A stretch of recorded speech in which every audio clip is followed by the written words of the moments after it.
Hello and welcome back. आज हामी Windows 11 bootable pen drive बनाउँदैछौँ।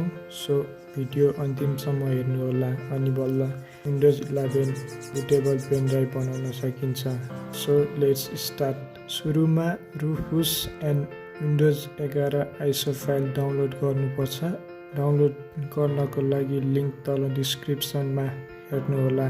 त्यसपछि एउटा पेन ड्राइभ एटलिस्ट 16 GB भएको चाहिन्छ र पेन ड्राइभ कम्प्युटर वा डेस्कटपमा जोड्नुहोस् अनि फाइल एक्सप्लोररमा गई फर्मेट गर्नुहोस्।